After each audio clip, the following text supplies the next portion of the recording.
Hi అండి. ఆకుకూర పప్పు ఒక్కసారి ఇలా చేసుకోండి. ఆకుకూర అంటే ఇష్టం లేని వాళ్ళు కూడా ఇష్టంగా తినేస్తారు. ఇలా చేసుకోవడం వల్ల మీ పప్పుకి ఇంకా ఎక్స్ట్రా టేస్ట్ అనేది వస్తుంది. నా స్టైల్లో చూపిస్తాను రండి. కుక్కర్లో కొంచెం ఆయిల్ వేసుకొని ఒక 4 పచ్చిమిర్చి అలాగే 2 టమాటాలను వేసుకొని కొంచెం పసుపు వేసుకొని టమాటాలను బాగా మగ్గించుకోవాలి. అలాగే క్లీన్ చేసి పెట్టుకున్న ఆకుకూరను వేసుకోండి. నేను చిర్రాకు పప్పు చేస్తున్నాను. ఈ ప్లేస్లో మీరు ఏ ఆకుకూరలైనా వాడచ్చు. ఆకుకూర బాగా ఫ్రై అయిపోవాలండి. ఆకుకూరలో నుంచి వాటర్ అంతా వెళ్ళిపోయి ఆయిల్ సపరేట్ అవుతుంది.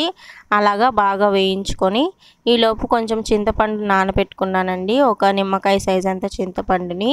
ఆకుకూర బాగా వేగిపోయిన తర్వాత క్లీన్ చేసి పెట్టుకున్న కందిపప్పును వేసుకొని బాగా కలుపుకోవాలి.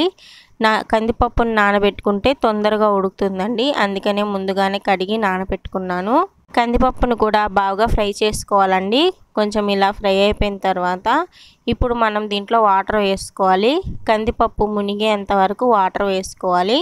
నార్మల్గా అయితే పప్పు ఆకు అన్నీ కలిపి ఉడకపెడతాం కదా, కానీ ఫస్టే ఇలాగ కొంచెం ఫ్రై చేసి వేసుకోవడం వల్ల పప్పు అనేది టేస్ట్ చాలా బాగుంటుందండి. ఇలాగా ఫ్రై చేసుకొని కుక్కర్కి అయితే మూత పెట్టుకోవాలి. ఒక 4 విజిల్స్ వచ్చే వరకు ఉడికించుకోవాలి. 4 విజిల్స్ వచ్చాక ఇలా ఉడుకుతుందండి పప్పు. ఇప్పుడు దీంట్లో నుంచి వాటర్ సపరేట్ చేసుకోవాలి. ఈ వాటర్ని చిన్నపిల్లలకి కొంచెం నెయ్యి వేసి పెడితే వాళ్ళకి చాలా హెల్దీ అండి పప్పు.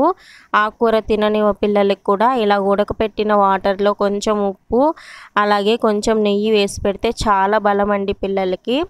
ఇప్పుడు వాటర్ సపరేట్ చేసుకొని పప్పులో కొంచెం ఉప్పు వేసుకొని బాగా ఎనిపేసుకోవాలండి పప్పుని. ఆకులుగా లేకుండా బాగా ఎనుపుకోవాలండి. మీ దగ్గర సట్టిగానుంటే సట్టిలో వేసి ఎనుపుకోండి. పప్పు టేస్ట్ అనేది ఇంకా చాలా బాగుంటుంది. ఇలాగా కలుపుకొని చింతపండు పులుసు వేసుకొని పక్కన పెట్టుకోవాలి. తర్వాత కుక్కర్లో నూనె వేసుకొని కొంచెం ఆవాలు వేసుకొని జీలకర్రని ఇలా క్రష్ చేసి వేసుకోండి. ఫ్లేవర్ బాగుంటుంది. ఇప్పుడు దీంట్లోనే కొంచెం మెంతులు అలాగే కరివేపాకు ఉల్లిపాయల్ని ఇలా విడివిడిగా తీసుకొని నలిపినట్టుగా వేసుకోండి. ఫ్లేవర్ బాగుంటుంది. కొంచెం ఎల్లిపాయల్ని దంచి వేసుకోండి. అలాగే 2 ఎండుమిరపకాయలను కట్ చేసి వేసుకోండి. ఇప్పుడు దీంట్లోనే కొంచెం కారం కొంచెం ఇంగువ వేసుకోండి. కారము ఇంగువ వేయడం వల్ల తాలింపులో పప్పు టేస్ట్ అనేది చాలా బాగుంటుందండి.